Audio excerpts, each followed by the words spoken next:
Shalom la famille, que Dieu vous bénisse. Et comme vous le savez, nous sommes dans un marathon prophétique que nous avons intitulé Voyage dans l'Apocalypse ou encore Voyage dans le livre d'Apocalypse. Et donc en ce jour, nous allons donc passer un bon moment dans l'étude du chapitre 5 ou du 5e chapitre du livre d'Apocalypse, qui est donc intitulé Le livre scellé des 7 sceaux, remis à l'agneau pour être ouvert. Donc si c'est un livre que l'on doit remettre à l'agneau pour qu'il soit ouvert, donc c'est un livre qui est fermé. Voilà. Et en plus, on a dit ici, un livre scellé des 7 sceaux. Or, scellé veut dire quelque chose qui est voilé et qui doit être dévoilé. Quelque chose qui est caché et qui doit être mis à nu. Quelque chose qui est couvert mais qui doit être découvert. Quelque chose qui est fermé qui doit être ouvert et donc mettre à nu et à la disposition de tout le monde. Donc, scellé veut dire ce qui est caché mais qui doit être révélé.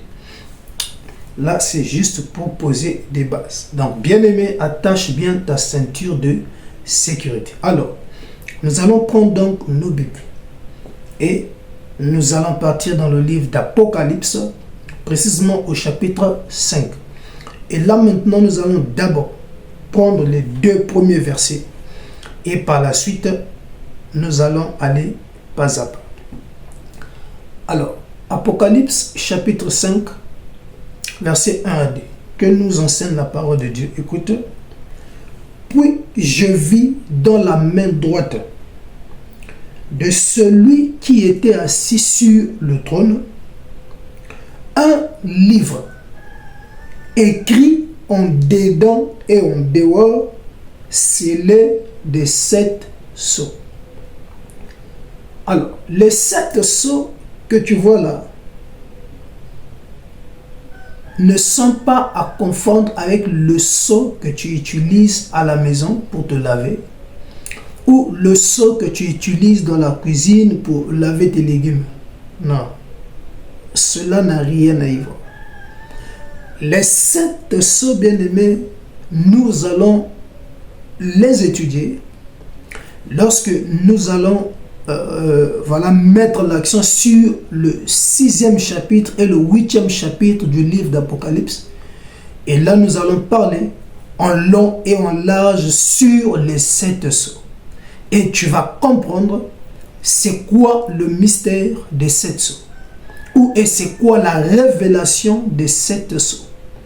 Mais seulement, j'aimerais faire des cas pratiques. D'accord? Il y a là un trône. Et sur ce trône-là, on a dit il y a quelqu'un. On dit une personne est assise. Et qui est cette personne? C'est l'Éternel. C'est Dieu le Père, assis sur son trône. Et étant assis sur son trône, la Bible souligne qu'il a dans sa main droite un livre. Voilà, on va illustrer.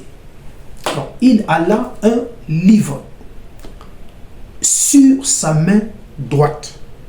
Donc, puis je vis dans la main droite de celui qui était assis sur le trône, qui? Le Père, Dieu, un livre écrit. On dit en dedans. Bien aimé, lorsqu'on dit en dedans, en fait, voilà le livre. Quand on dit en dedans, c'est ce qui est à l'intérieur. Ce qui est à l'intérieur, là, c'est ça qu'on appelle en dedans. En dehors, c'est ici.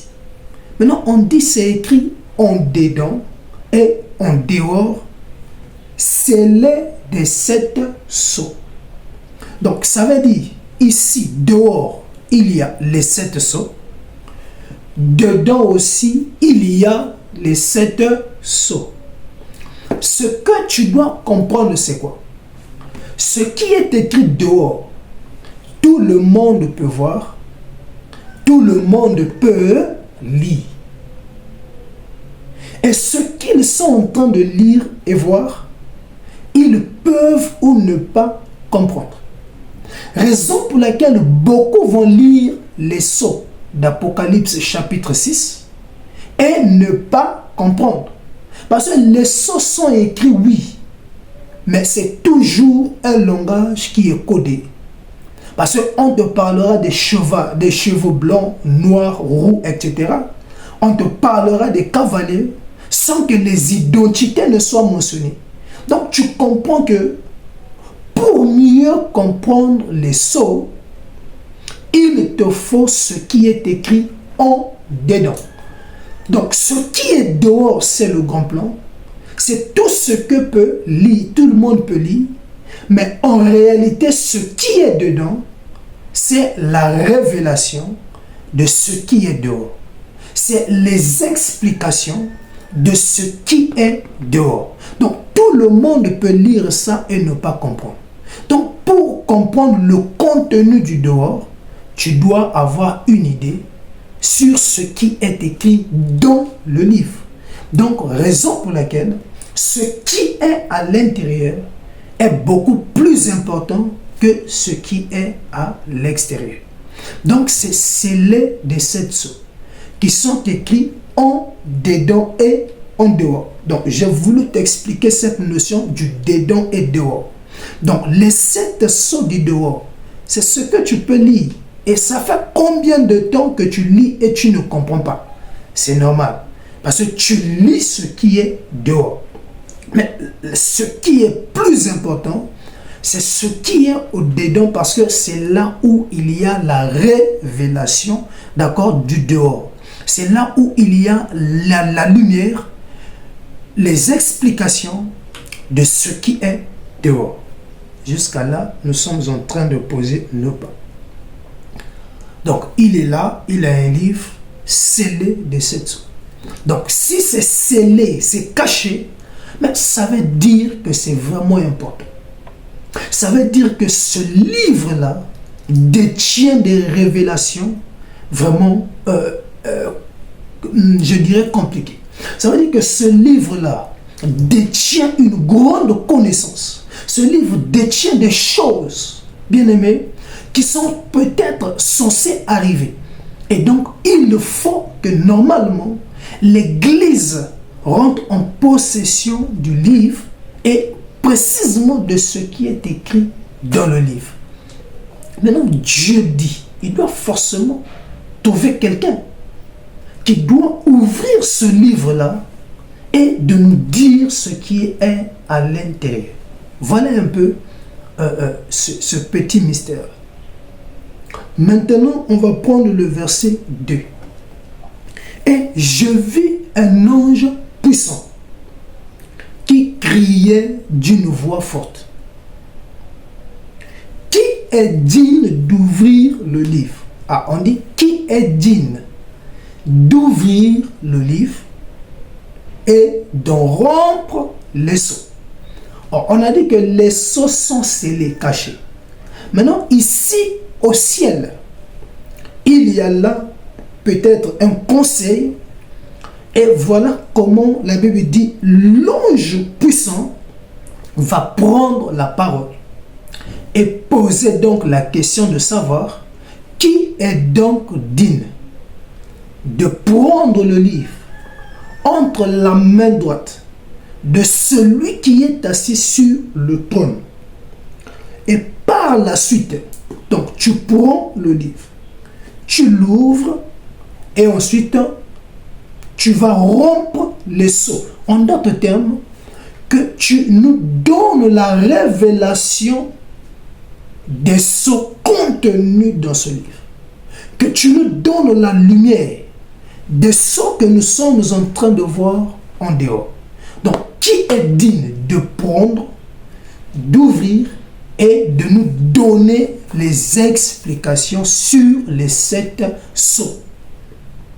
Mais quand je suis arrivé ici, j'ai dit, ah, mais Donc ce livre-là est très important. Et donc le mystère des 7 sceaux est très important. Ça veut dire que les 7 sceaux-là regorgent beaucoup de choses. Alors, quand j'ai continué à méditer, il dit, bon, pourquoi l'ange puissant là pose cette question? Donc, sûrement, il y avait peut-être un temps fixé par Dieu où le livre là allait être ouvert. Ou encore, Dieu avait peut-être là décidé d'ouvrir le livre afin de mettre à la disposition de son peuple le contenu de ce livre. Il dit, bon, que Dieu m'enseigne. J'ai prié, Saint-Esprit, donne-moi plus de révélation. Alors, le Saint-Esprit me dit, prends ta Bible et va dans Daniel chapitre 12, le verset 4. Et bien aimé, nous allons donc faire ce cas pratique-là ensemble. Daniel chapitre 12, le verset 4. Écoute un peu ce que nous dit la Bible.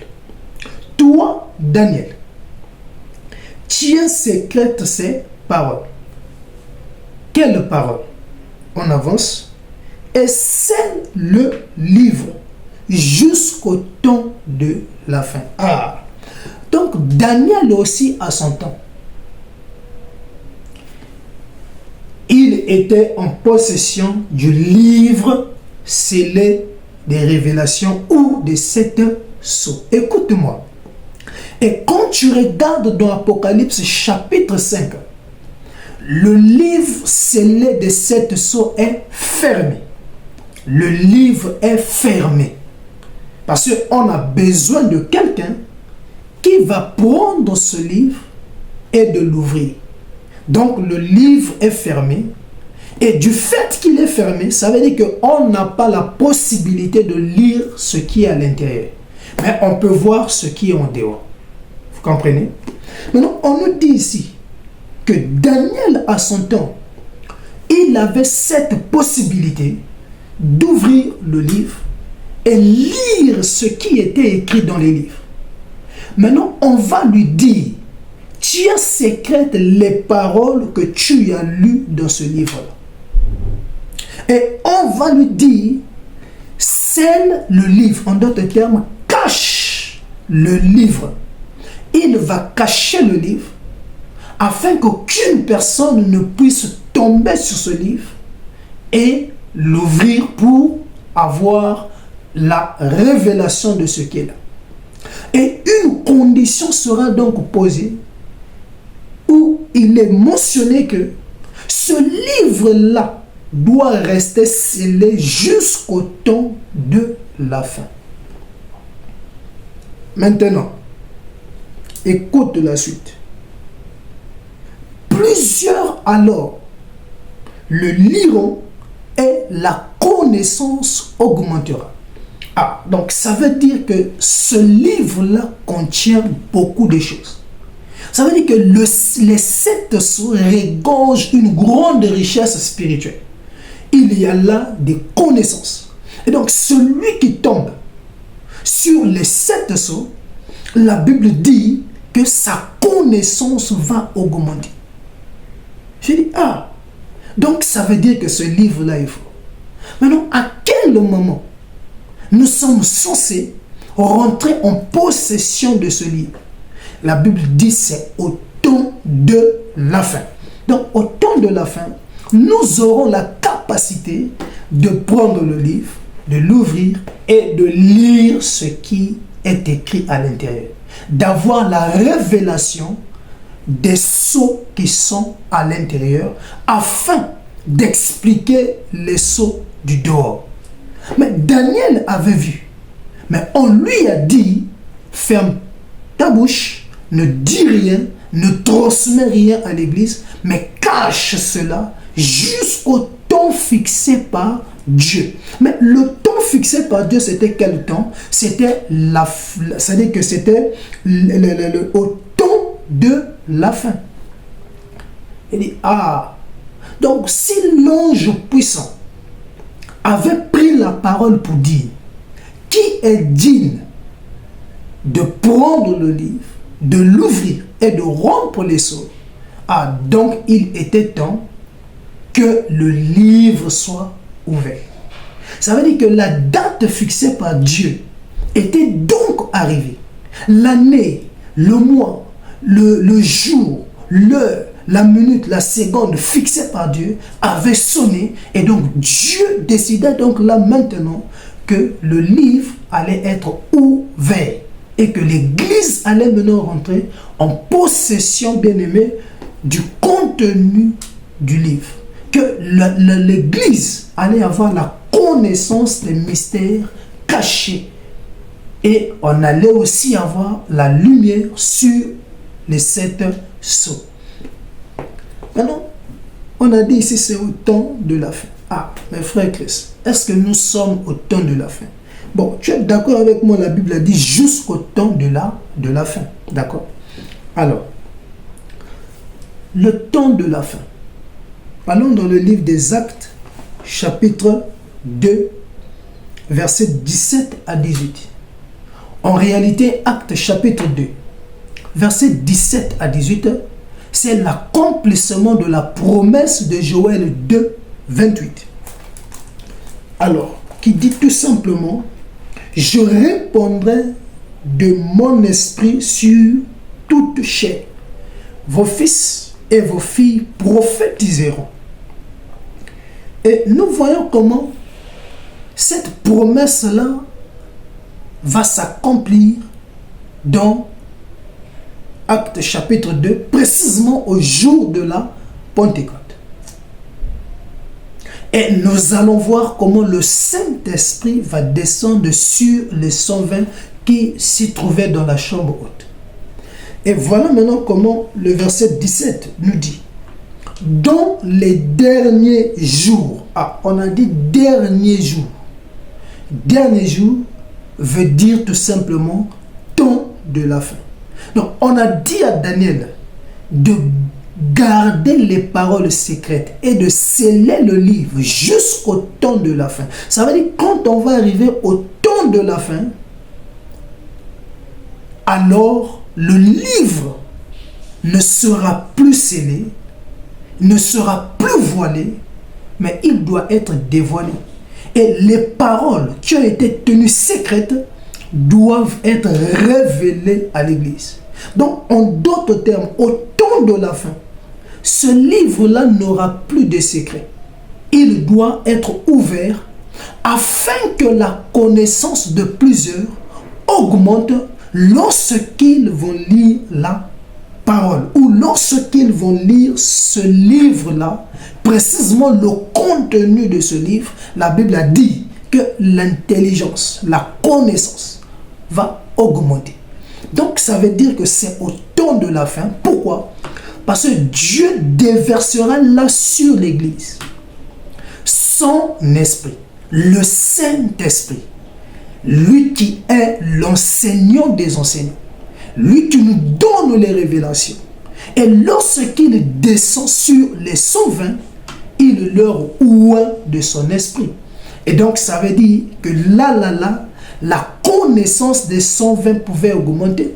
Et d'ailleurs même, lorsque l'esprit descend, il y a eu manifestation des dons spirituels, il y a eu d'autres parlaient en langue et d'autres prophétisaient. Voilà. Donc, et vos fils et vos filles prophétiseront, vos jeunes gens auront des visions et vos vieillards auront des songes. Oui, sur mes serviteurs et sur mes servantes, dans ces jours-là, je répondrai de mon esprit et ils prophétiseront. Donc, tu comprends que l'Esprit de Dieu descendant sur nous déclenche beaucoup de choses. Et donc, lorsque le Saint-Esprit descend, quand il te oint, il te conduit dans une nouvelle dimension. Et dans cette dimension-là, il devient lui-même ton enseignant, en train de te révéler les choses cachées.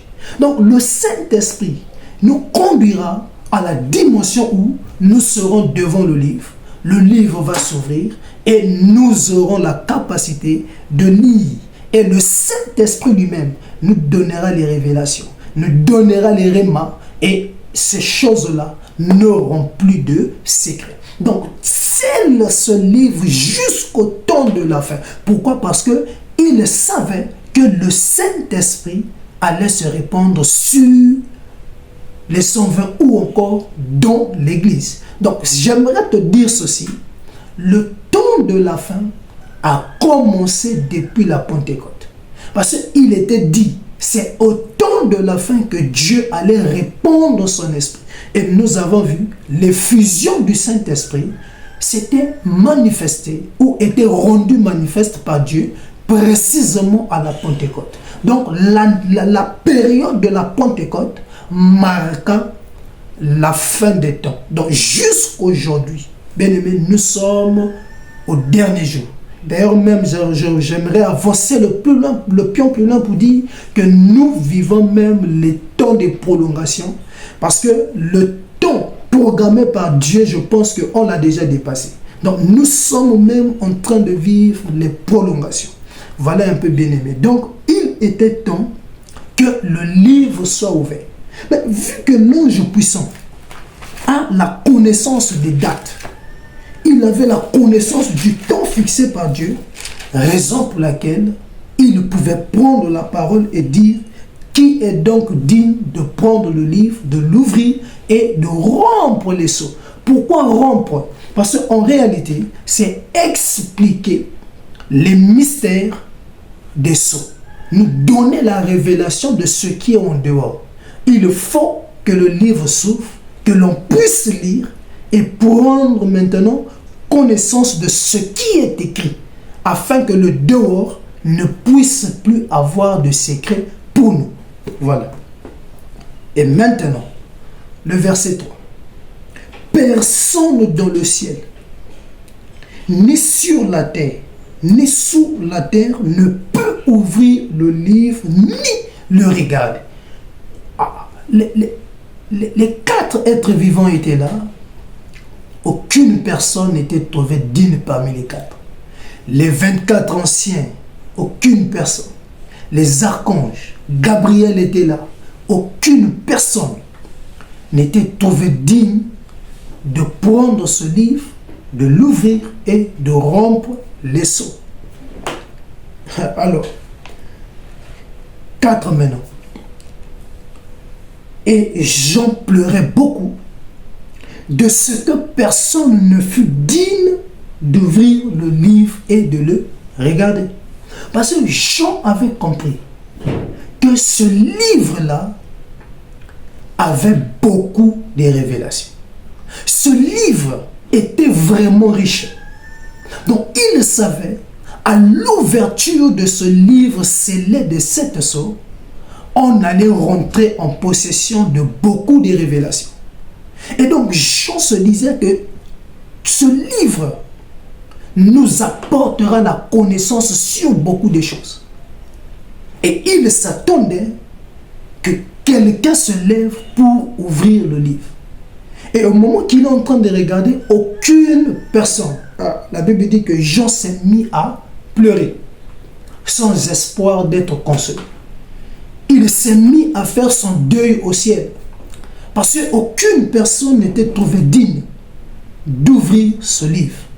Il s'est mis à pleurer. Et le verset 5 maintenant.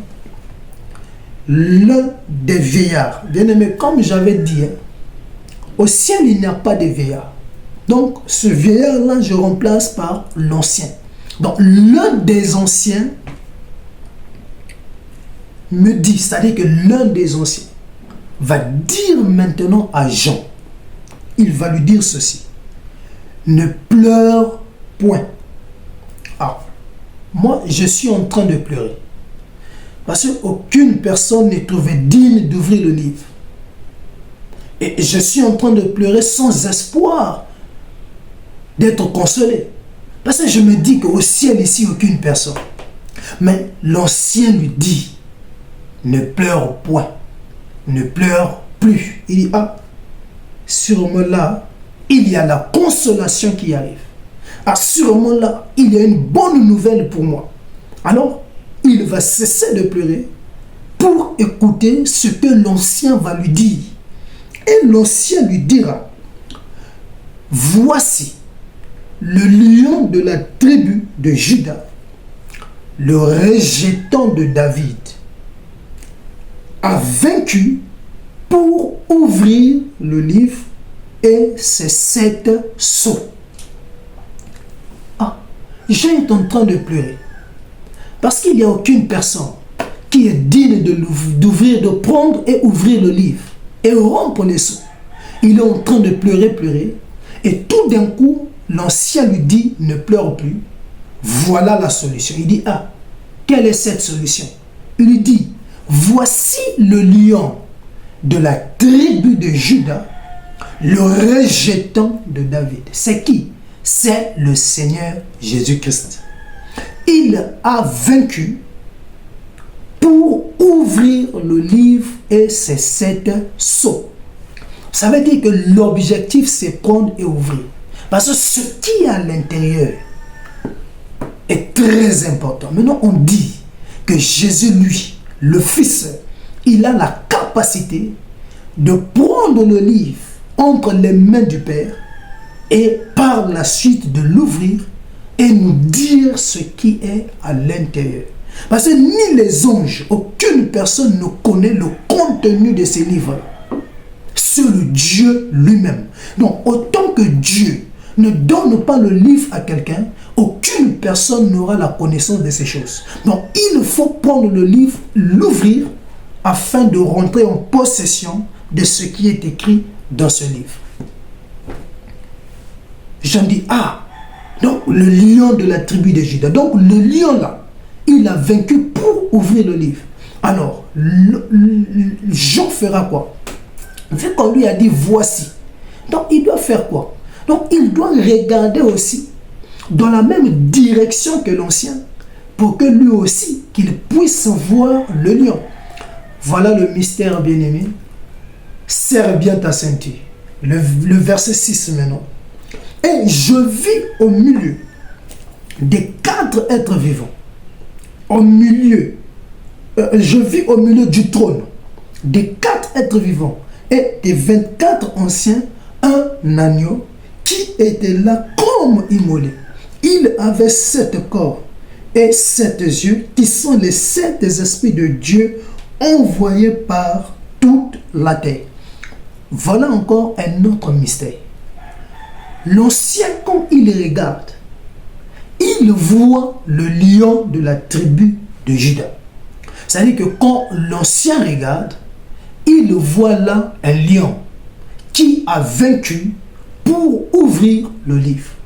Il dit à Jean, ne pleure plus, voilà ta consolation.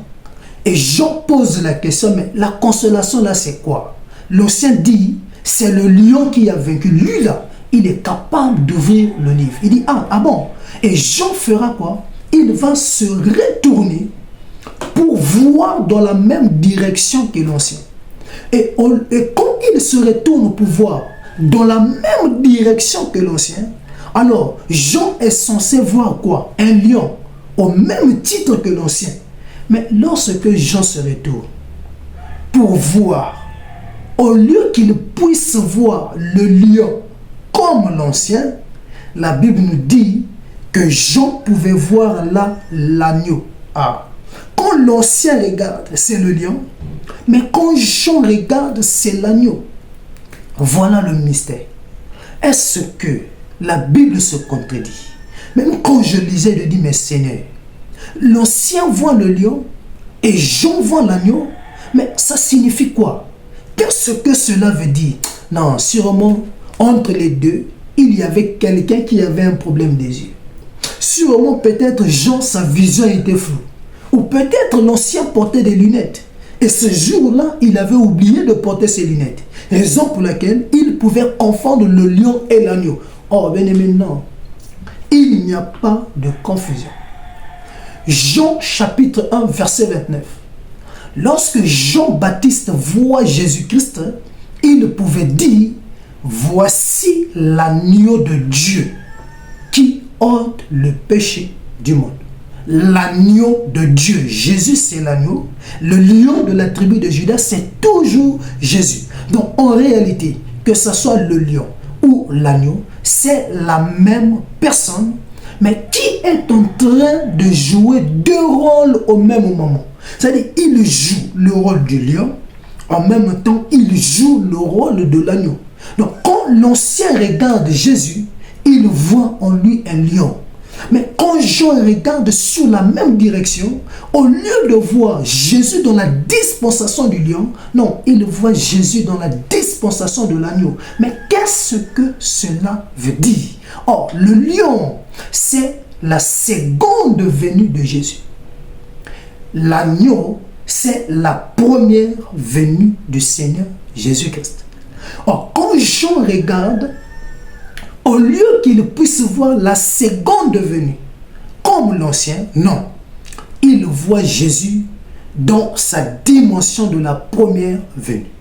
Or, tu ne peux pas voir la seconde venue sans d'abord comprendre la première venue, sans d'abord avoir la connaissance de ce qui a été la mission de Jésus lors de sa première venue.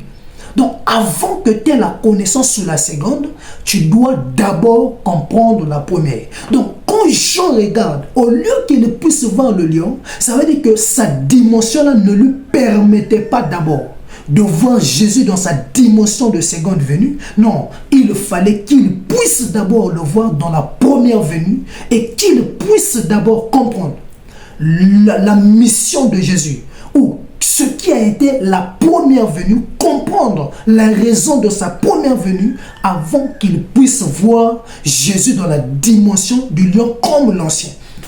Alors Jean dit, ah, donc c'est comme ça. Et quand il voit là l'agneau.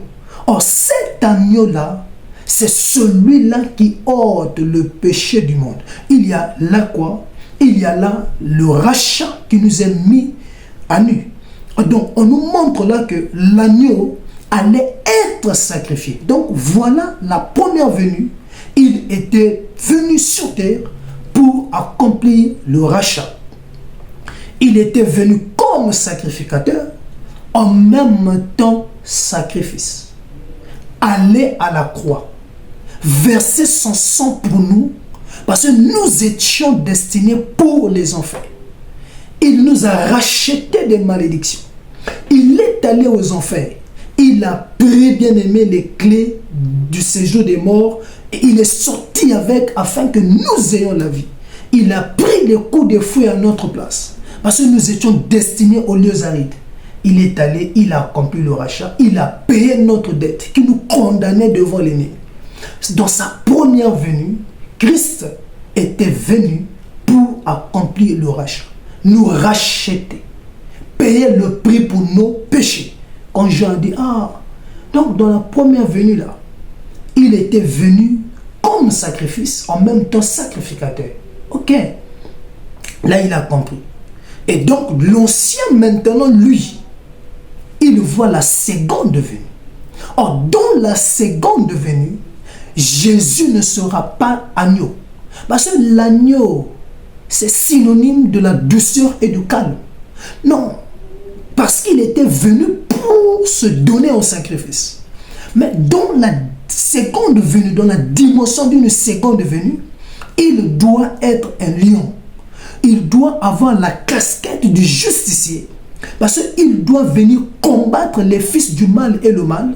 Il doit ramener la justice et la paix en combattant le mal. Donc il ne peut pas avoir la casquette douce ou de l'agneau. Non. Voilà pourquoi le lion et voilà pourquoi l'agneau. Et quand Jean comprend, il dit, ah, c'est bon. Là, j'ai compris. Et toi aussi, tu as compris. Donc le lion, c'est la seconde venue. L'agneau, c'est la première venue. Jean-Baptiste pouvait le dire, voici l'agneau de Dieu qui ôte le péché du monde. Et le péché sera ôté comment? Par le canal du sacrifice. Donc j'aimerais te dire que ce soit le lion, que ce soit l'agneau, c'est toujours Jésus, mais qui était en train de jouer deux rôles différents et au même temps. Quand Jean regarde, c'est l'agneau. Quand l'ancien regarde, c'est le lion. Et en d'autres termes, j'aimerais dire, c'est comme s'il était en train de jouer un théâtre. Ah, frère Chris, tu as ramassé tout ça, ou comment Dieu et tout. Je vais te donner un autre cas pratique. Tu vas comprendre que oui, il y a des moments où Dieu peut jouer des rôles. Alors, prenons un peu Genèse chapitre 3, versets 8 à 10. Écoutez. Adam et Ève sont dans le jardin d'Éden. Dieu leur donne des lois de manger de tous les arbres, mais sauf de l'arbre de la connaissance du bien et du mal. Et Dieu dit, le jour où vous en mangerez, vous mourrez. Quelque temps après, Adam et Ève vont tomber. Ils vont manger les fruits de l'arbre interdit. Et quand Adam et Ève mangent les fruits de l'arbre interdit, là, qu'est-ce qu'ils ont fait? Ils ont là désobéi à la loi de l'Éternel. Là, ils deviennent infidèles, déloyaux, et par la suite, là, ils ont péché. Donc, ils ont là la casquette des pécheurs. Et qu'est-ce qui va se passer? La Bible dit dans Genèse 3, 8. Alors, prenons le verset 7. Les yeux de l'un et l'autre s'ouvrirent, ils connurent qu'ils étaient nus et ayant cousu des feuilles de figuier. C'est-à-dire que, et ils s'enfirent des ceintures. Donc, ils vont en fait, se faire des vêtements, mais avec des feuilles. Maintenant, Dieu dit, vu que Adam et Ève l'ont péché, mais je dois descendre pour aller à leur rencontre. Alors, ils entendirent la voix de l'Éternel Dieu qui parcourait le jardin d'Éden. Voilà. Et précisément vers le soir. Quand on dit le soir, dans le langage prophétique, c'est le temps de la fin ou encore c'est les derniers jours. Et tu vas remarquer là, Genèse chapitre 3, à partir du moment où Dieu quitte le ciel pour descendre dans le jardin d'Éden, c'était là les derniers jours ou moments d'Adam et Ève dans le jardin d'Éden. C'était là les derniers temps ou encore c'était leur fin dans le jardin, parce que après cette scène, Dieu va les chasser du jardin. Donc c'est toujours au temps de la fin. Dieu descend. Mais il était descendu ici pourquoi? Écoutez, c'est pour chercher Adam et Ève. Le verset 9, mais l'Éternel Dieu appela l'homme et lui dit, où es-tu? Alors il appelle Adam. Adam, où es-tu? Mais frère, ma soeur, Dieu est omnipotent, omniprésent, omniscient. Il sait tout. Il connaît tout. Il connaît les choses du passé il y a de cela 20 ans. Il connaît les choses futures ou à venir. Donc là, nous sommes en 2024. Il a la connaissance des choses de 2030, de 2040, de l'an 3000. Mais comment ce Dieu qui voit tout, qui connaît tout, qui sait tout, cherche Adam et Ève? Est-ce que Dieu avait un problème de vision? Est-ce que Dieu ne voyait plus bien? Non, bien-aimé. Dieu était en train de jouer un rôle. Il est là. Adam, où es-tu? Où es-tu?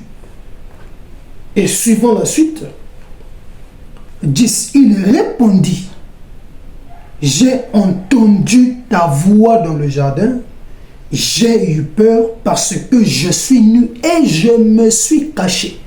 Donc Adam s'était caché après avoir écouté la voix de Dieu. Raison pour laquelle Dieu était en train de chercher Adam dans le jardin. Donc c'est comme si Dieu ne voyait pas Adam. Or, bien-aimé, Dieu était en train de jouer un rôle. Remarque la scène. Adam et Ève ont péché. Et Dieu quitte le ciel. Il descend dans le jardin. Dans quel but? Dans le but de chercher Adam et Ève. Or, Dieu devient là un gagneur d'âme. Dieu devient un homme à la recherche d'Adam et Ève.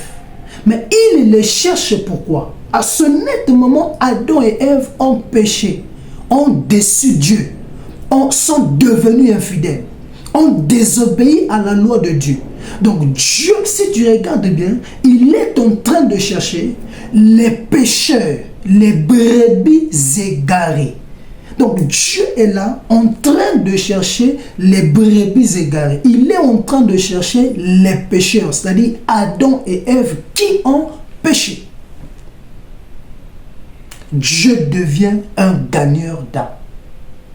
Il devient quelqu'un qui part de lieu en lieu pour aller évangéliser, gagner les âmes. Dieu est en train de chercher les pécheurs. Maintenant, et regarde, le verset 21. L'Éternel Dieu, après avoir vu Adam et Ève, il fit à Adam et à sa femme des habits de peau. Mais la peau là provenait d'où? Donc ça veut dire qu'un animal a été tué. D'accord? Le sang a été versé pour l'expiation des péchés d'Adam et Ève. Car ici, Dieu nous montrait déjà l'image du ministère de Jésus-Christ à venir. Et par la suite, il pouvait leur faire des vêtements de peau qui est l'image du revêtement spirituel que nous avons aujourd'hui par le canal du Saint-Esprit. Donc tu comprends là que Dieu s'était abstenu de ne pas voir Adam et Ève. Il était là en train de se promener, en train de chercher, jusqu'à ce que Adam lui-même va dire « me voici ». Et là, Adam va venir vers lui. Parce que Dieu connaît tout. Donc, il savait même là où était Adam, mais il a fait semblant de ne pas le savoir ou le connaître. Donc, tu comprends que Dieu aussi peut jouer un rôle de théâtre, un rôle de cinéma. Dieu peut jouer, d'accord, un rôle. Et de la même manière que Jésus pouvait jouer un rôle où il est en même temps lion, d'un autre côté agneau. Donc c'est pour te dire que je n'ai rien inventé, ce sont des choses qui sont bibliques. Et tu vas dans Jean chapitre 1, Dieu est la parole. Maintenant cette parole-là, au verset 14, va devenir un homme. Ça veut dire que Dieu quitte le ciel dans sa dispensation de Père, d'accord? Il va s'incarner dans son Fils, dans la dispensation du Fils, dans la personne du Seigneur Jésus-Christ, qui n'est autre que la parole faite chair. Maintenant, Jésus est venu pourquoi? C'est Matthieu 15, 24 qui va nous dire qu'il était venu pour les brebis égarées de la maison d'Israël. Ah, lorsqu'on dit brebis égarées, mais que veut dire brebis égarées? Brebis égarées veut dire celui qui a désobéi à la loi de Dieu, celui qui a péché. Donc Jésus est descendu pour chercher les pécheurs, les brebis égarées. Exactement comme Dieu qui était descendu dans le jardin d'Éden pour chercher Adam et Ève qui avaient péché. Jésus aussi, dans la dispensation du Fils, est allé chercher les brebis égarées. De la même manière que Dieu tua l'agneau, Jésus étant l'agneau, se donna à la croix.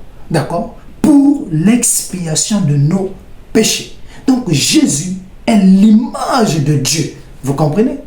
Donc c'est ça. Donc c'était là un rôle. Dieu joua un rôle dans le jardin, dans Genèse ou dans l'Ancien Testament, pour nous montrer l'image du ministère de Jésus-Christ à venir. Voilà, donc Dieu peut jouer des rôles. Alors, nous allons prendre la suite pour mieux terminer.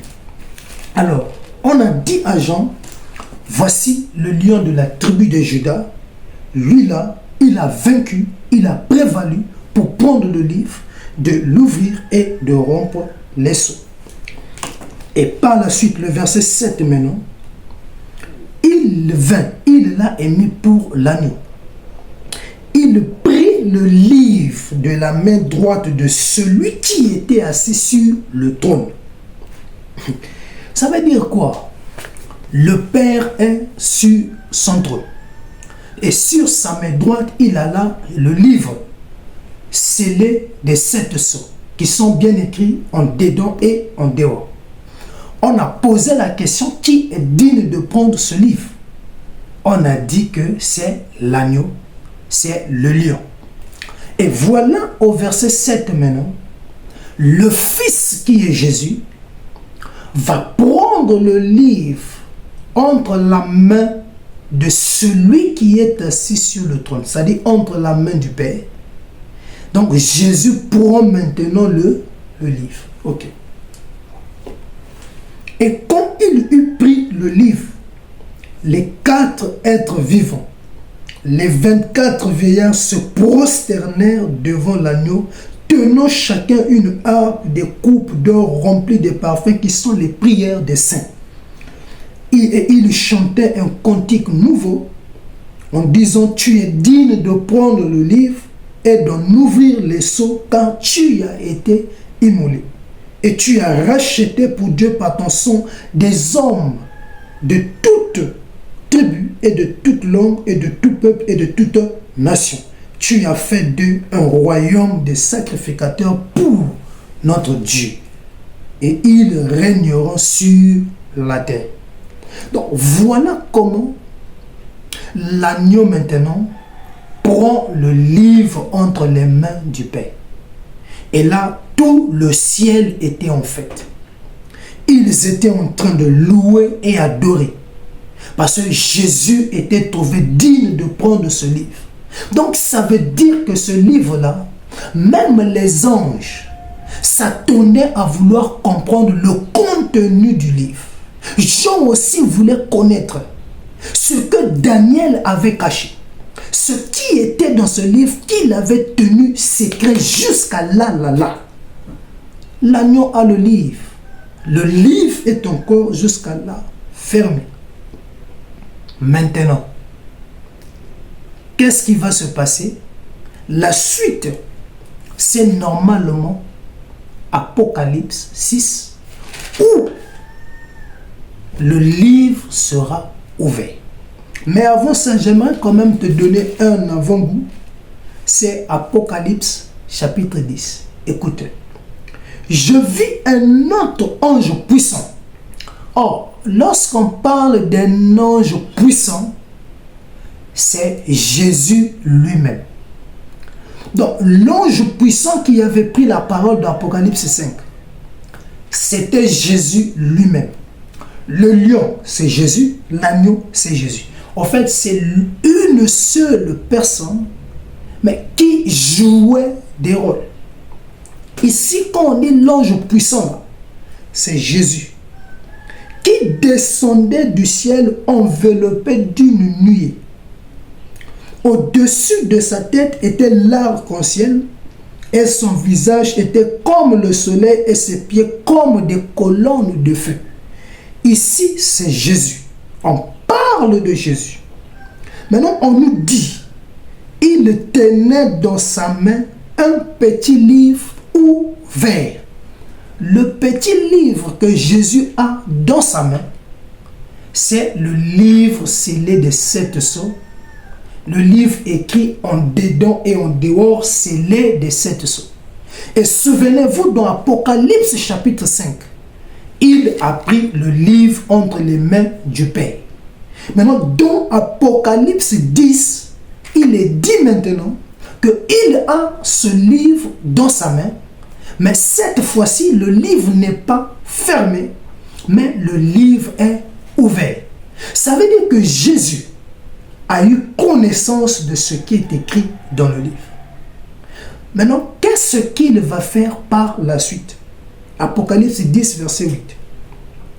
Et la voix que j'avais entendue du ciel me parla de nouveau et dit: va, prends le livre ouvert dans la main de l'ange qui se tient debout sur la mer et sur la terre.